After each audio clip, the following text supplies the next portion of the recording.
I was like 23 or 24 when I first started recording for Persona 5, and I felt like it was above my pay grade. Is this what I want to do? It's not a thought. It's just what I do. I'm like standing on the shoulders of people who believed in me more than I believed in myself. I'm Naomi, and this is Gamerat's Character Select, the show where I sit down with the most talented voices in gaming. Today we're talking with the incredible Erica Lindbeck, best known for playing Futaba in Persona 5 and Black Cat in the Spider-Man games, and so many other fan favorites we could hardly count them. Erica opens up about finding her voice and confidence as an actress, shares about how she got started in the biz, and teases us about the exciting new projects she'll be in this year. Hey Erica, welcome to Character Select. Thank you so much for joining me today. I'm so excited to talk with you about everything you're working on and everything you've worked on in the past, and just get to know you a little bit more. Yeah, thank you so much for having me, Naomi. I'm so excited to be here.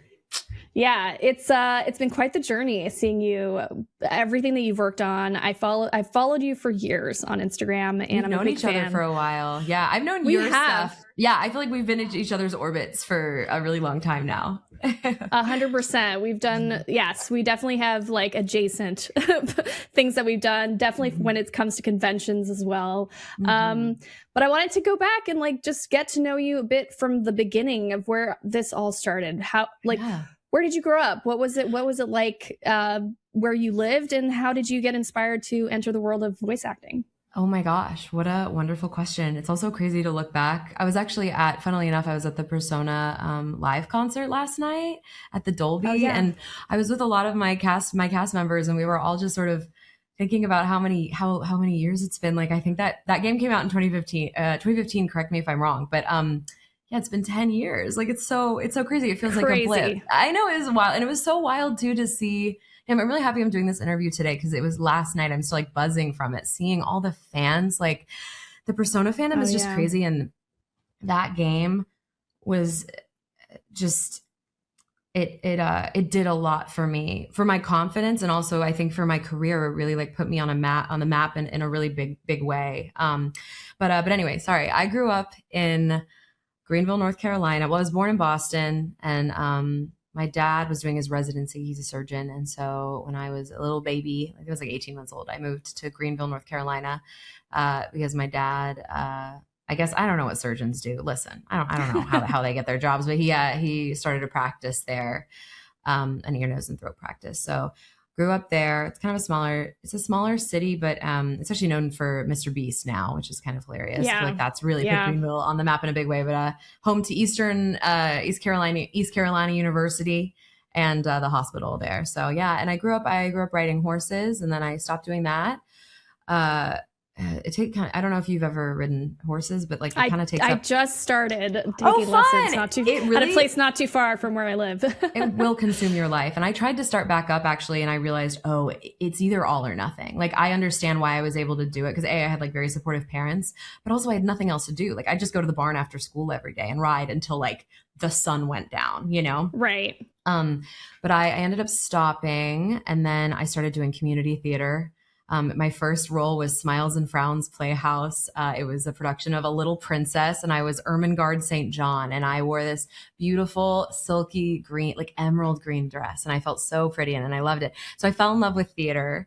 I did governor's school. God, so long ago. I did governor's school for theater. I got in. I was so excited. It was like a long kind of intensive program for certain, like, I guess, like academic forays, but also for the arts as well. That was really cool. And then I ended up I did like the NCTC Play Festival. Shout out. I loved that play. It was a 1-act play festival competition, and it was so fun. It was like my favorite part of the year. Yeah. And we ended up going to states a few times. We never won, but, and I was most years in the musical, every year. And I had a wonderful drama teacher named Janice Schreiber. She was wonderful. Janice Vertucci Schreiber. I still remember her full name. She was lovely. And, when I was graduating from high school, I just went, oh God, I don't want to do anything. My family was like, well, you should major in global relations, you know, and then you can do theater on the side. And actually it was my theater teacher that said, you know, why don't you give her the best shot that she could have? Right. Like, why don't you let her major in theater? And my parents ended up going for it. So I auditioned for a bunch of theater programs. I actually flew up to, I auditioned for only 5, which is crazy. You're supposed to do like 15. I mean, you really should. You're going for the heavy hitters. So I had all my little monologues, my Shakespeare monologue, and I had another one oh my gosh, I can't remember. It's about some clear glass marbles. Like I can't even remember. I mean, the monologue. I remember Shakespeare though. It's baked into my brain for the rest of my life. Like truly, those monologues are. But they're tough monologues. They are. Yeah, I have tomorrow and tomorrow creeps in this petty pace from day to day. The last syllable of recorded time. A dollar yesterdays of lighted fools. The way to dusty death. Like it's wow. Really I think it's because it's a Herculean task to memorize that specific. It's so hard. Those specific words. Yeah, but anywho, flew to New York, auditioned for in person for USC and UCLA. I auditioned for NCSA. I recorded myself doing monologues for Loyola Marymount and Occidental. I wanted to be either NCSA was like such a great school and it was in North Carolina, so I auditioned for that. But then I wanted to be, I knew I wanted to be in LA because I knew I didn't want to pursue musical theater as a job. I love singing and I love acting, but I just knew I didn't want that. Like wasn't my journey. Yeah. And so I ended up not getting in. Like the big three were NCSA, USC, and UCLA. UCLA was my reach school, and right. I ended up getting into UCLA and not getting into the other two, which was crazy. Wow. So I got very lucky. I think they have a less than 2% acceptance rate for theater stuff. It's very hard. Yeah, I've heard many stories of people who tried and just couldn't get in, I mean, it's also subjective. I just feel really, really lucky. I feel like I made a bit of a gamble and I ended up getting in. So then I moved out to LA when I was 18 to go to UCLA. I did not know anyone. I think I geographically went the furthest of anyone in my high school. Wow. Someone went to Canada and it still wasn't as far as me beelining out to Los Angeles. Yeah. So I mean, LA's been my home for a really long time now. It really does feel like home. It's funny if people come, they'll come for a couple of years and be like, this place. And I'm like, this is my home. I love it. All my friends are here. Like, so did that, did a bunch of theater. And when I was graduating, they bring in, or our senior year, they bring in a bunch of professionals. They brought in, I think Fred Tatasciore came and talked to us. I think he went to our program. Correct me if I'm wrong. I'm pretty sure the UCLA theater program. And then they brought in like Nancy Cartwright came and talked to us. There's some VO people. There was one guy named Richard Tatum who was lovely, who came in and taught us a workshop. And I actually reached out to him. I was making an on-camera demo reel, because you're trying to get all your ducks in a row. Of course. So you have your little materials, your headshots. I remember stuffing all my little packets and sending them to agents and not getting any kind of response. It was great. It's great for the ego, it hurts, but you got to get used to it. Yeah, totally. Yeah. And so I remember I emailed him. I was like, hi, Richard, like, would you maybe, while I'm still on my parents' dime, obviously I said that in my head. Would you mind making me some VO demo reels, a commercial and an animation at the time? Now they want like 1 million. They want like interactive, all this stuff. I'm so happy that I'm not in those trenches anymore. I haven't made a demo in years, but I made them. And I remember like, I truly had no idea what I was doing, and we made them, and I made an on-camera demo. And I remember asking, I was like, Richard, like, where should I submit these demos? What agencies? And he gave me a list. And then he said, actually, he was like, I'd feel comfortable submitting you to Atlas, my agency, Atlas Talent. And I was like, oh my gosh, that'd be amazing. And I remember, I don't think I had a car at that point. Like I rented a car. I forget, is it a Zip car? Something like that. Do you remember? Oh, I used to use that Zip car. Yeah. Okay. Yeah. I used a Zip car and I drove into, it was on Sunset Boulevard. Their office used to be, and I just was so scared. Like I haven't really driven in LA all that much. And I was like 21 and I went and sat down, and Heather I always tell this story. Heather, I love Heather. Heather Dame, she's an agent in Atlas, and I love her so much. And I sat down and she went, well, you have no credits and you're not in SAG.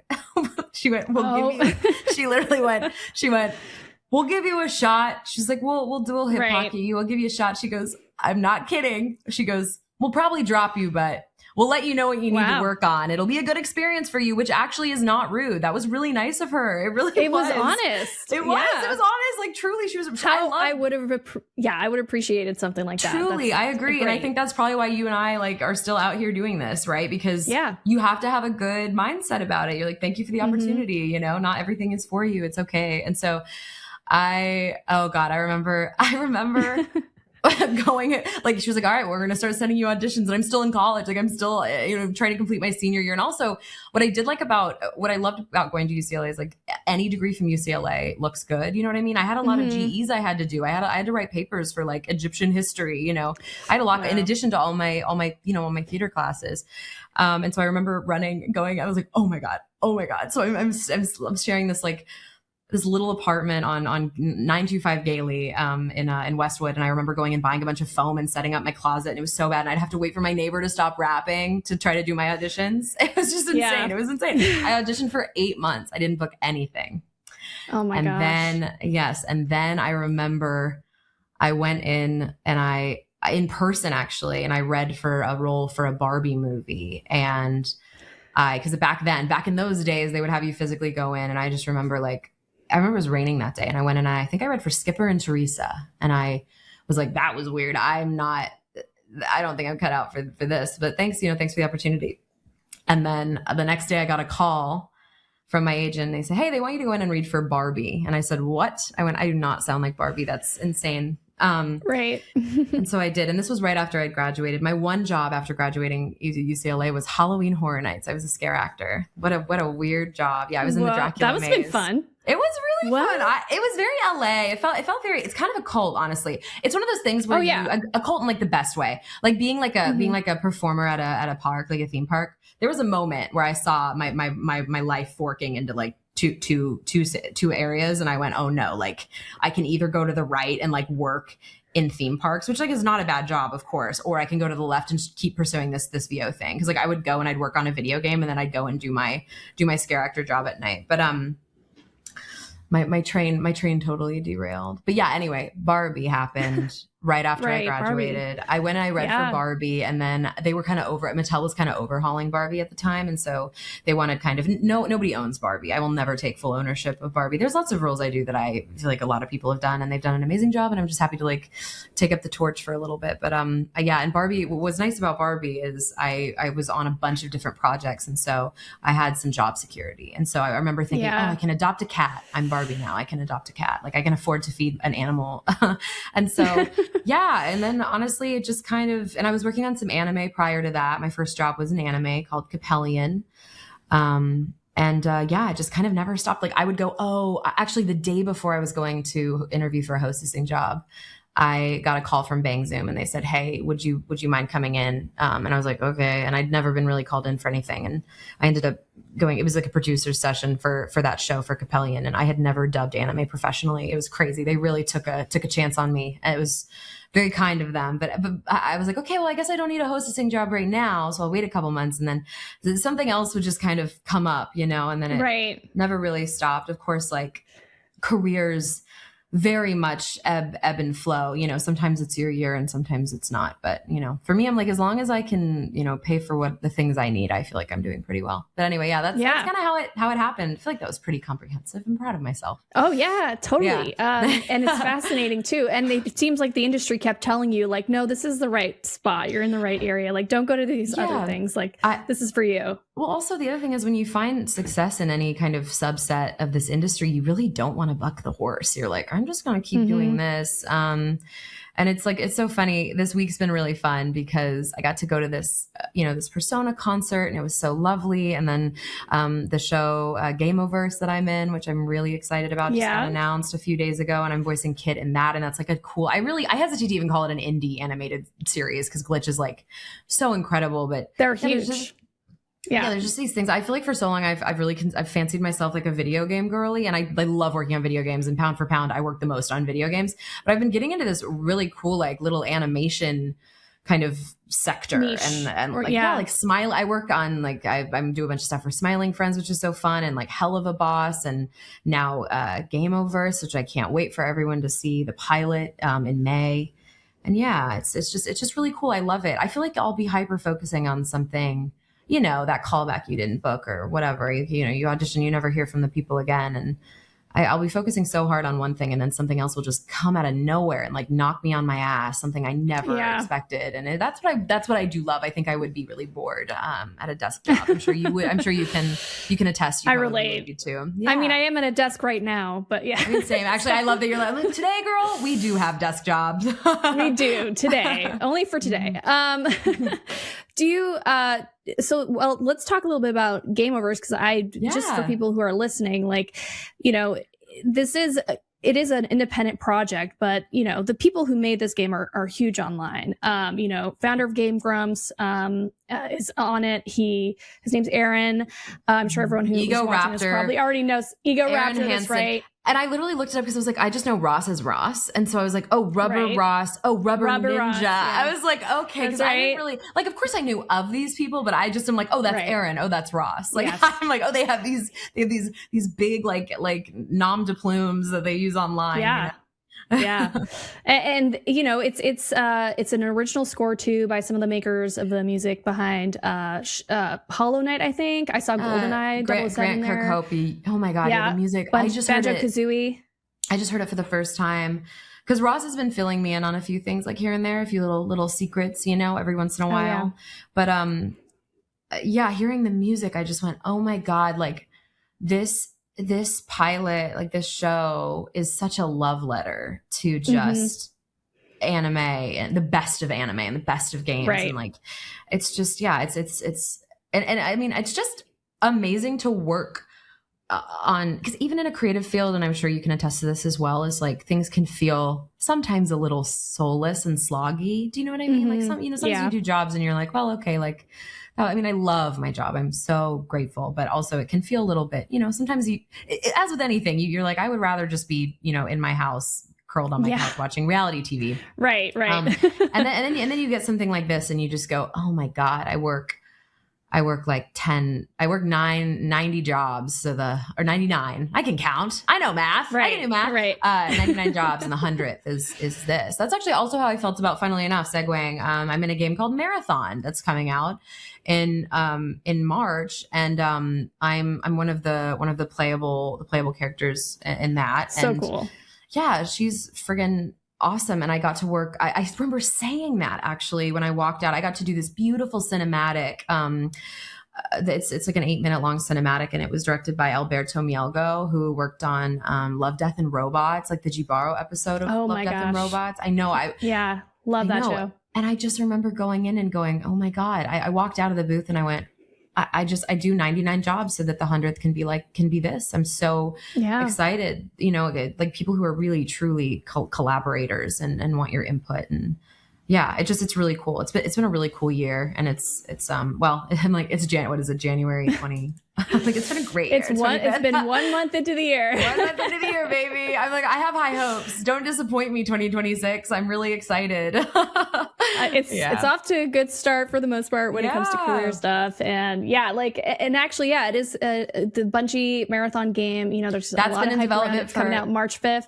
Been in development for a while. Just like Ross with freaking Game Overs. Game Overs has been a thing in his brainchild. Him for so long now, and which is why I'm like really trying to meditate on and appreciate the fact that he is allowing me to slide into the boots, the kitty paws of this character that he loves so much. It was an honor. I'm sure he wouldn't mind. When I auditioned, he actually DM'd me on Twitter, and I never checked Twitter. I'm really glad that I checked Twitter for this one. Good. I'm glad too. It's just really, really cool. I was getting. You also worked with Jay Schlatt on I did. He's Caboodle. Yes, Kitten Caboodle. Yeah, very, very cute. So cute. Yeah, I did. What was that like working with him? I feel like Schlatt's like a generation. The generation after me, so I didn't really know his work, but he's amazing. He is so freaking talented. Holy shit. I love the diversity of the cast. I really feel like they picked the people that were the best options for the roles. And I'm not to I'm like the best people for that, but all the other people, me, jury's out. But the other people, I mean, holy crap, the level of talent is just insane. Everybody fits so well with what they're doing. And obviously Aaron's also amazing. It's been really cool to collaborate with these people that I've kind of they've kind of been in my universe for a long time, in the stars, oh my gosh, Ross and Aaron and all these, and they're so nice, they're so sweet, and they're so passionate. Oh my gosh, the passion is insane too. Yeah, it's wild. Yeah, it's really cool. And it is kind of a different world, I'd imagine, working with a team like that, on the YouTube side of things versus a AAA studio like Marathon. Is there any sort of in the nuance of working between these two things? Is there any difference that you've noticed? I will say, I don't know. I mean, I will say, because again, we're just starting this train with Game Overs. So I do think in the beginning, like we were all finding our footing. But I also will say, please excuse my cat. I will say, like, actually, weirdly enough, no, it depends on the project. It depends on the project. You can be working on a triple A thing, quote unquote, triple A. Like, what even is that anymore? But, and the process is incredibly frenetic. And then you can work on something that's indie and it's very streamlined. So I feel like it really just depends on the day. I really do. And the team. It's very, very real. I walked into AAA rooms and they're like, all right, we don't know what we want. Can you figure it out? I'm like, all right, like, let me get my cowboy boots on. We're going to figure it out. Oh my gosh. So that's interesting because you would think it'd be this flip of that. It'd be the reverse, but that's so interesting. Yeah, it can be one or the other on any given day, I swear. Yeah. So wanting to go back a little bit about like working in the industry and everything, you know, you were just talking about Persona 5. How much has that franchise really had an impact in your life? I know you've already talked about it, but, you know, how much has that character meant to you? Futaba means... Yeah, Futaba. Dude, she means so much to me. I'm happy that I'm able to, again, happy I'm talking about this the day after seeing that show because it was just... seeing like the Futaba cosplayers 10 years out, you know, you just don't... And also, again, it was like job security too, because they kept making games. They'd call us in every year or so and be like, "We're making a dancing game. We're making Strikers. We're making the Royal," and all of those were well received as well. And I also I did a signing. I had a little bit of a busy weekend. I had a signing yesterday morning, and people had gone to see the show the night before, and they were all like wearing the Persona Live shirts, and they were just so excited. And also, people were saying, "Congrats on Kit and Game Over." So it was just so like the vibes were just. I keep saying, I'm like, the vibes are just serotonin. The vibes are just dopamine. Like so freaking cool. I think it's just cool to see something that has that much staying power because, as we know, you know, you think one thing's going to be. I don't try to give too much credence to anything being big or not because I don't know if it's going to come out. I don't know if I'm still going to be on the thing by the time it comes out. I mean, there's so many different factors. Excuse me, my cat is very needy. Love you, Key. Calm down.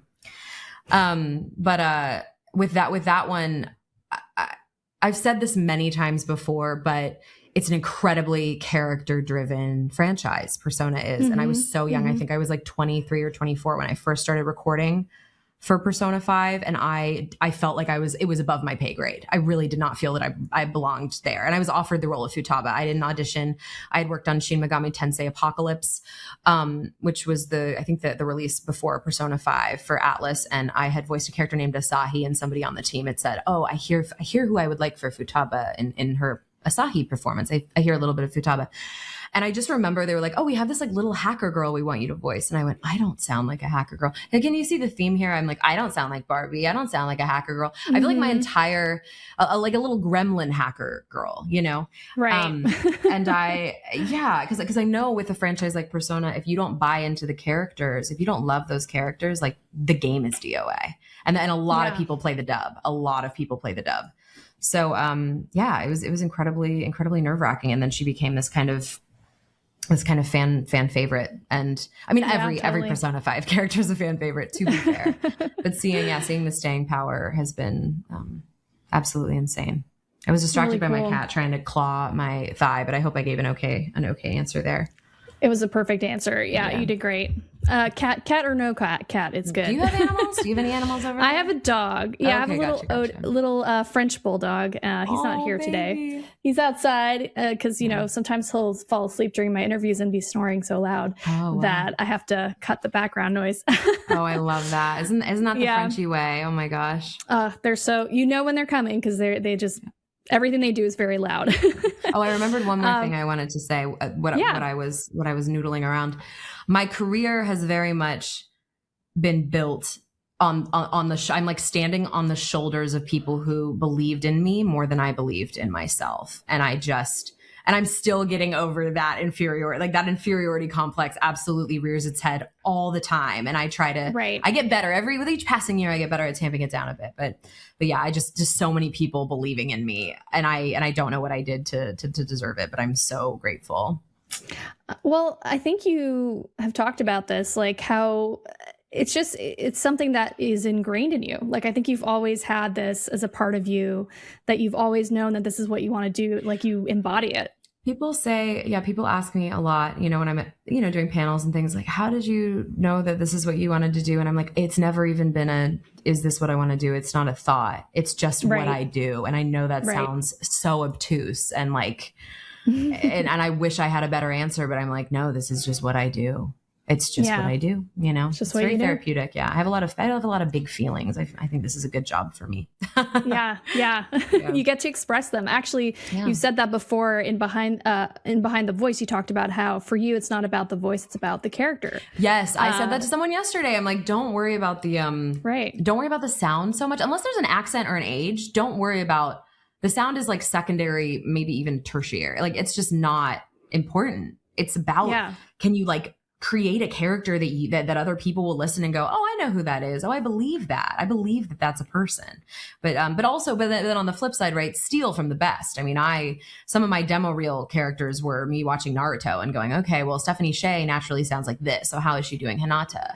Miley Flanagan just sounds like Naruto. Okay, great. She's got me over a barrel with that one. Just like all these different, I swear so many of my characters are just my impression of someone I heard. It's just my version, Yeah.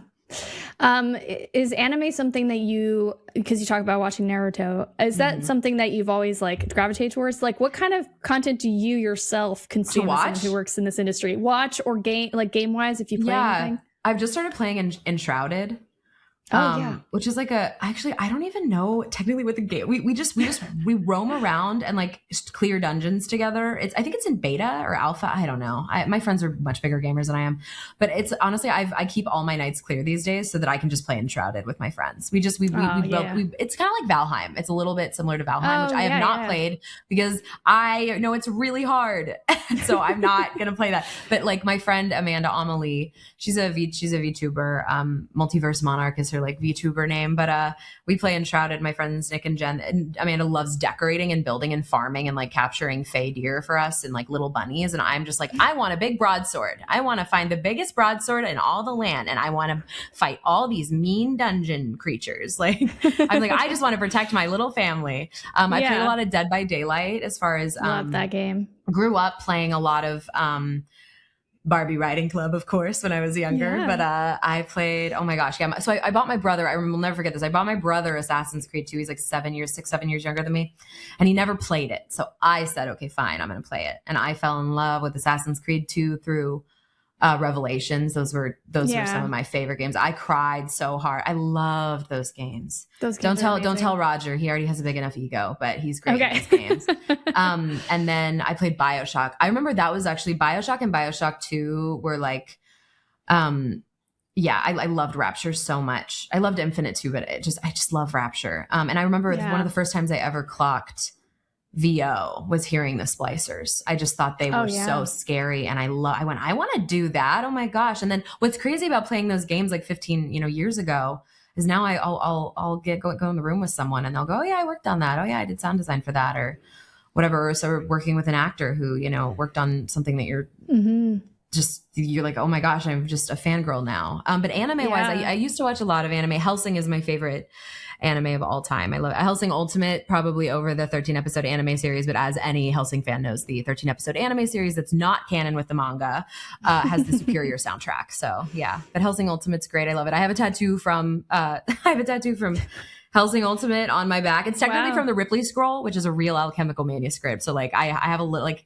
it's a little bit less weeby that way, but yeah. So the bird of Hermes is my name, eating my wings to make me tame. It's like one of my favorite quotes that's like been in my head since I was like 15. Yeah. Oh my gosh. So you've always been like a nerd and, in this world. Oh my God, girl. It's not only something that you love to be a part of, but you're like, you get to work in it too. Yeah. There's some days I will be honest with you. I'll be brutally honest. I used to go to conventions like as a fan, I'd cosplay and stuff. And, there is a certain magic to not knowing how the sausage is made, Yeah, like that's true. There's some days, I mean, I am so happy that I am where I am in my career, but there is a sort of like wide-eyed wonder that you lose when you get into the industry and you just, because I've probably dubbed anime for like 1,000 hours. You know what I mean? Sometimes like you don't want to take your job home with you. I watch a lot of, this is so embarrassing. I watch a lot of like reality TV.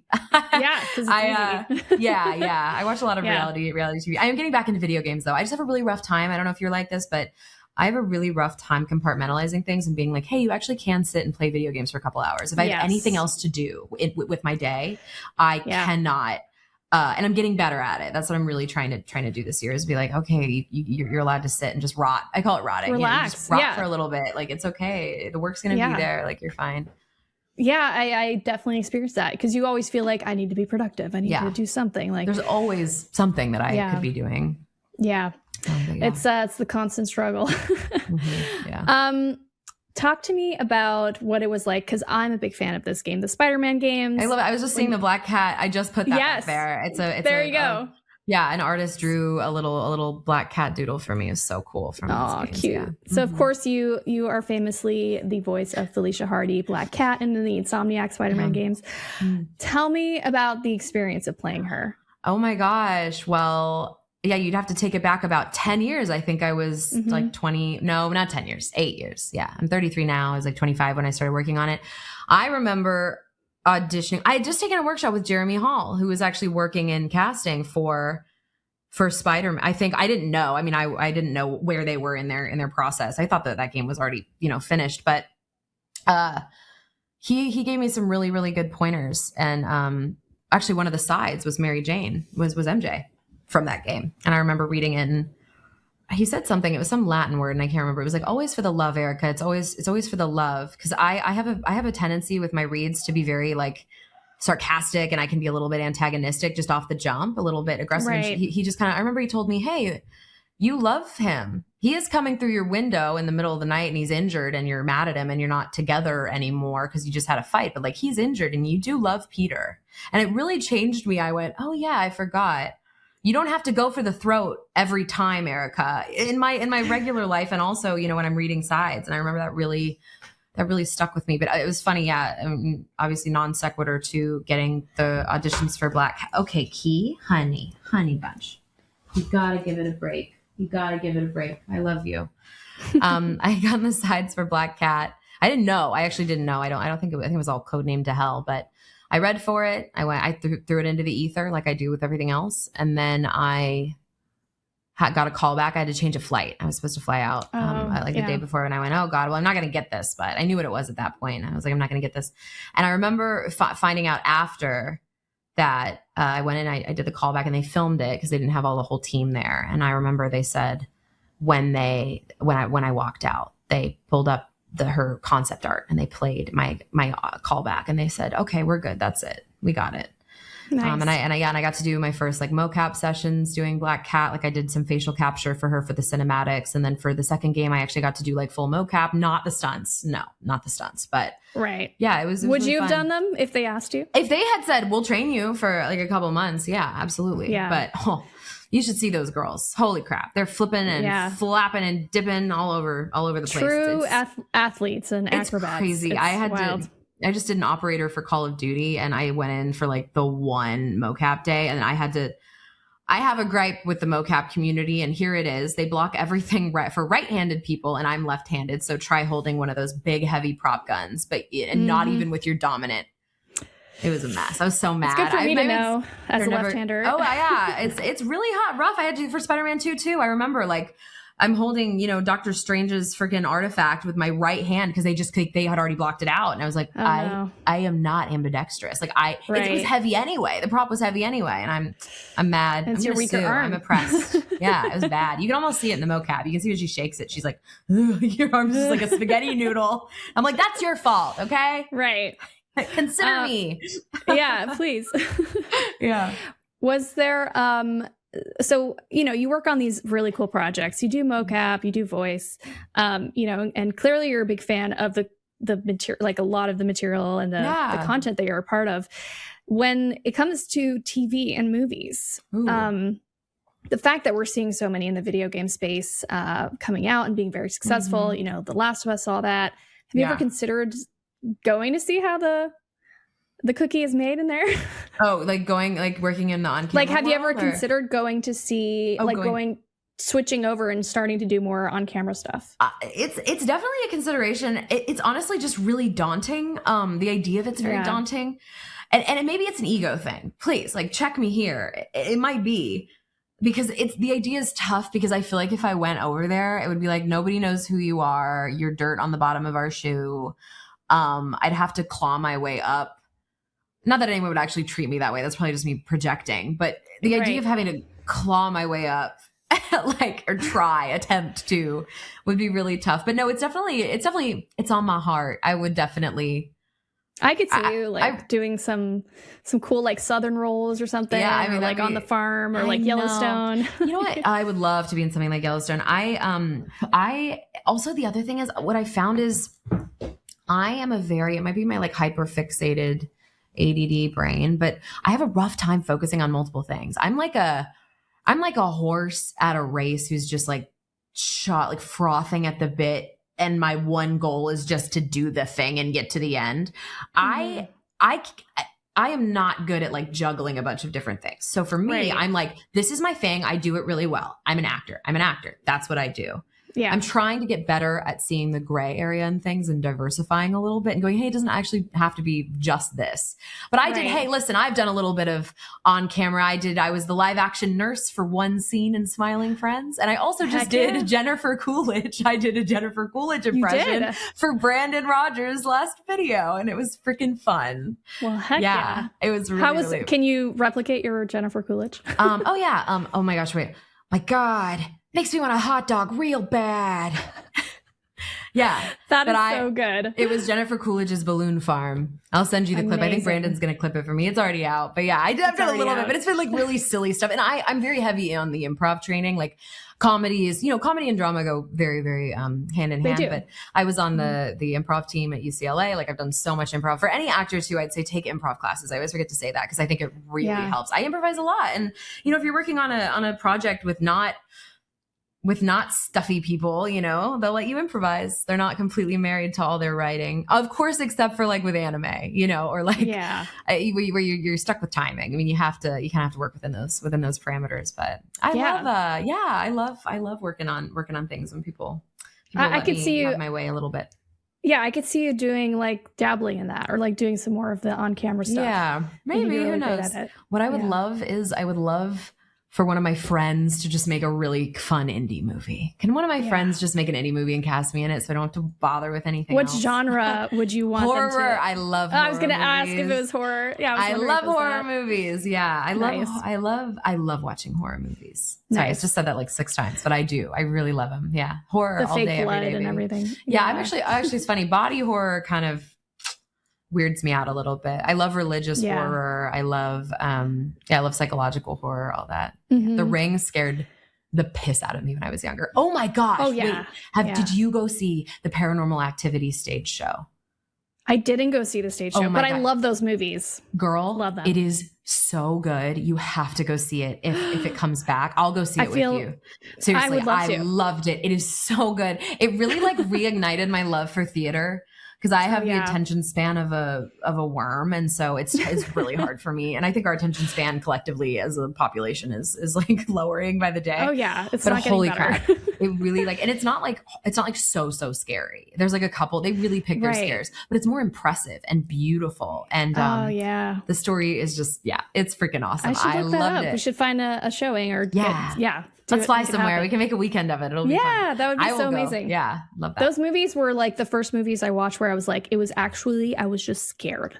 Like I wasn't grossed out or anything like that. I was just scared the whole time. Yeah, I was horrified. I was in high school. It was so scary. I couldn't sleep. So scary. Yeah. But agreed with you with the body horror stuff. Like I don't think still haven't watched The Substance with Demi Moore. I think you could handle it. I do. Okay. It's a little more like campy. It kind of ebbs on the side of campy or edges on the side of campy, I would say. Good to know. I did just watch The Bone Temple. I went and saw the 28 28 weeks, 28 days. Actually, funnily enough, I have not seen the movies prior, which everyone is horrified at me for. I'm not a huge That's like a classic. I'm just getting into zombie movies. They've never really been my thing. I wouldn't pick. There's such a bevy. I love found footage horror movies. That's a genre that I really love. But yeah, zombies haven't really I was gonna say tickled my pickle, but I don't know. Right. They haven't really, they just haven't. Maybe you'd like the Walking Dead comics or like reading the like starting there. I read some a while ago. I remember I broke my leg My freshman year at UCLA, actually, the day before I was supposed to fly home in the undie run, I literally slipped and broke my fibula, and I bought the trade paperback Deadpool Classic comics, and I read a bunch of those, and then I also read some Walking Dead, and then I read some Fables. This was so long ago. Yeah, I mean, if you love Dead by Daylight and stuff, like I know that game scared. My heart was beating so fast when I first started playing DBD. I was like, what the heck? But it's really fun. I haven't played it in a little bit. I'm married to the Shroud right now. The Shroud is my main. Is your go-to. Yeah, it's so fun. I guess my next question for you is more about like when you're working in the booth and everything like that. Is there anything that you find really challenging that you think in the world of voiceover, they should innovate or they should try something different there? I mean, it's a hard question. I would like to be, we had it because we were all in the room together a while ago and now we're not anymore. And that kind of sucks. I would like to be able to not have to be my own scene partner. I don't know what the answer is though. So this is just me like throwing this gripe out into the ether. But yes, I just would rather it be, things be able to play more like a scene instead of having to, and that happens mostly, I feel like, with video games. But, and ironically, again, I love working. I think I like the material. I love the worlds of video games. I really love those like cinematic, gritty kind of worlds. But yeah, this is why when you do get to go on a mocap stage and do scene work with like Yuri Lowenthal, you're like, oh my gosh, this is such a treat. Holy crap. Or like Miles or whoever. Cool. I want to get to some just lighthearted questions now. Yeah, sure. We've been pretty light this whole show, but I've been light as a feather. Light as a feather. Okay. What would you say if you were to pick the best video game character of all time? It could be a character you played or someone else. But do you have one that you could pick just off the top of your head?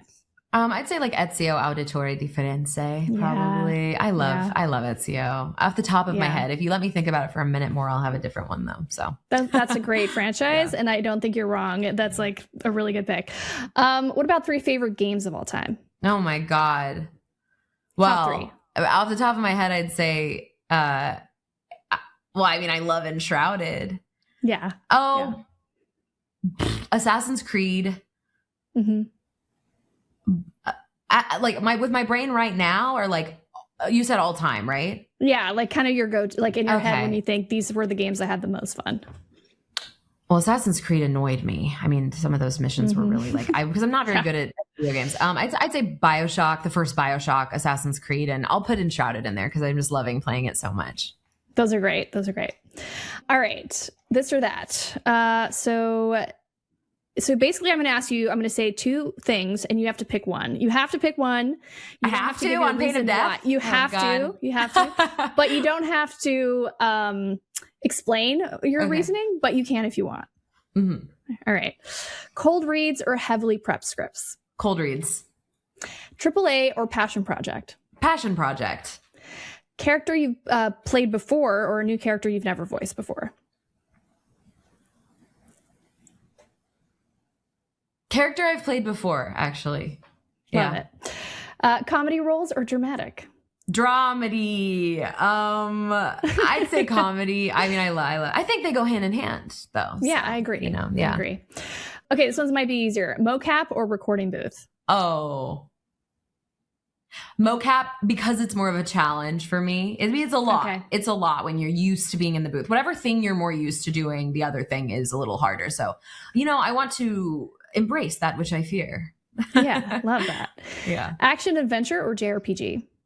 Action adventure. Yeah. Good call. For me personally. Yeah. It's not an indictment on JRPGs. I love a good JRPG. Intense battle screams or intense crying in a scene? Those are both hard for different reasons. Crying is rough because I really am crying. I'm never I can't just make I'm so jealous of people who can just do it. Like they're like, I can just kind of make the sound and make it. I'm like, no, I'm usually crying about something really traumatic. But screaming also, it messes your voice up. I actually just got this thing. I'm not sponsored. It's called a vocal mist, and it's a tiny little nebulizer. And it's freaking awesome. I just use it. It's like my I have a little bit of like like an oral fixation. Like I'm always biting my nails and stuff. So I have it. It's awesome. I wish I had it like right here to show you, but it's really cool. It's like 100. It's like it's a great investment if you're a VO girly or if you're singing or whatever. What was your question? I totally forgot. Oh yeah. Intense battle screams or intense crying in a booth? I'd say intense crying, probably more cathartic, and then intense screaming, you leave and you're just like, oh my God, I can't talk for the next 2 days. Can't talk anymore. Yeah. Yeah. Okay. Last one, winning at the Game Awards or cult classic for generations to come. Like being in a game that wins at the Game Awards or one that's like just beloved forever. Beloved forever. But also obviously like no tea, no shade to the Game Awards. They're lovely. I love what they're doing. I also love just seeing how big everything's gotten. It's amazing. It's just cool to see the industry you're in growing and being embraced in such a beautiful way. And the story is being told. And I love that there were so many AAAs and so many indies. Like that is just awesome. It's like the tide is just raising all ships. So it's really exciting to see. But yeah, I'd say cult classic all day, every day. Yeah, I agree with that one. All right. Anything else that you can tease that's coming up? There's something? Well, yeah. I mean, isn't there always? Come on. I mean, there's always something. There's a couple things I'm working on that are like over a year out. Game Over's pilot premieres in May, which I'm really excited about. I'm voicing Kid in that, as I said. Hell of a Boss season 3. I voiced Luna in that, and she has a song in season 3, which I am allowed to say. No one's going to snipe me for saying that, which is great. Awesome. Season 3. I'm not sure when it's coming out. They never tell us anything, but yeah. We're the last people to know everything. I have something maybe kind of cool coming out in like a couple months, but I can't talk about that. You'll know when you know, and then we'll know. Yeah, and then Marathon's coming out in March. Yeah, so really exciting. Nice. We'll see. And all these things are just they're just projects I'm so passionate about, and everything. You wonder like, am I doing the right thing? Like, am I on the right trajectory for me? Because everyone's is different, and everyone is doing what they think is best for them. And like times like this, I'm like, yeah, I feel like I'm exactly where I need to be, and I'm really really happy. Like at the risk of sounding cheesy, like the things I'm working on are feeding me. They're feeding me emotionally. They're really fun and challenging and rewarding. So I'm really excited. I'm stoked for you. And I'm going to keep an eye out on your socials and everywhere to keep a tab on everything that you're doing. Thank you. And congrats on all the big projects. It's so exciting. Thank you. I hope you're doing well too. Crushing it. Doing stuff with Game Rants. It's been really fun. Love it. Making the show, Character Select, so fun. Yay. And yeah, I hope you have a great rest of your week, and I'll hit you up about that Paranormal Activity. Oh my God. I'll keep tabs, dude. It's so good. Yeah. You got to see it. I want to see it again. Ugh. I do too. Yeah. I just want to get back into that experience. It's been a while since I've had a really good scare. So, and I know it's going to be a good production, so I'm excited. Totally. Yeah. Yeah. Awesome. All right. Later, Erica. Thank you so much. Thank you.